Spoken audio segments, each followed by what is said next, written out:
What if I told you that the thing you're praying about every night is the same thing you're worshiping instead of God? Yeah, I said it. And I'm not backing down. That thing you keep bringing to God in prayer, that thing you say you're trusting Him with, that thing you can't stop thinking about, checking your phone about, running scenarios about in your head, you've made it your God. You just haven't admitted it yet. When's the last time you went a full day without obsessing over it? When's the last time you worshiped God with the same intensity that you worry about that problem? I'll wait. Here's what nobody wants to admit. You're not trusting God if you're still trying to control everything. Jesus said in Matthew 6, "Can any one of you, by worrying, add a single hour to your life?" The answer is no. But we act like if we just worry hard enough, somehow things will work out. That's not faith. That's insanity. Look, when you're lying awake at 3 a.m. running scenarios, you're not trusting God. You're trusting you. When you're manipulating circumstances, forcing doors open, trying to make things happen in your own strength, you're not trusting God. You're trusting you. And I get it. Trusting God with your finances sounds great until the bills are due and the account is empty. Trusting God with your love life sounds wonderful until you're alone again.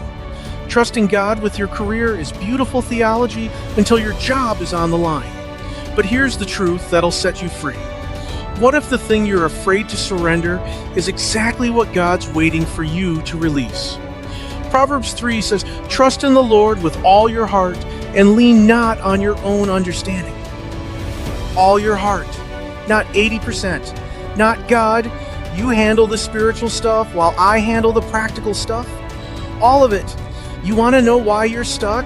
Because you're trying to be God, and you're terrible at it. We all are. We can't even control our own thoughts, and we think we're going to control our entire lives.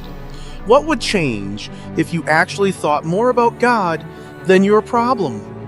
What if you spent as much time in worship as you do in worry?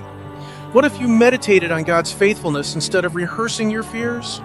Philippians 4 says, "Do not be anxious about anything, but in every situation, by prayer and petition, with thanksgiving, present your requests to God." With thanksgiving, not with panic, not with control, with gratitude that God's already got this. See, God doesn't want your leftovers. He wants the mess, the broken relationship, the empty bank account out, the job you're terrified of losing, because that's where He does His best work. So here's your final question. Is Jesus your Lord or just your emergency contact? Because here's something my pastor once pointed out that rocked my world. The Bible calls Jesus Savior a handful of times, but it constantly, repeatedly, over and over calls Him Lord. And there's a big difference. Is He Lord of your life, or just that faceless entity in the sky you run to when you're desperate and forget all about when life is smooth? Because that's not a relationship. That's a transaction. You want a real relationship with Jesus? Put in real time. Every single day, just like you would with anyone else you're building a relationship with. You can't ignore your spouse all week and then expect intimacy on Sunday. Same with Jesus. And here's where it gets uncomfortable. Jesus Himself said in John 14, "If you love me, keep my commandments." Not suggestions, not guidelines when it's convenient, commandments. So let me ask you, do you love Him? Really? Are you keeping His commandments, or are you doing whatever you want and just calling yourself a Christian? Because surrendering to Jesus as Lord means He gets the final say. Over your money, over your relationships, over your career, over your plans, over everything. That's what trust looks like. The same Jesus who conquered death said, "Come to me, all you who are weary and burdened, and I will give you rest." That rest you've been chasing, that peace you're desperate for, it's not in fixing your circumstances. It's in surrendering them to Jesus as Lord. Stop trying to be God. Make Him Lord today. Give Him your time, your obedience, your whole life.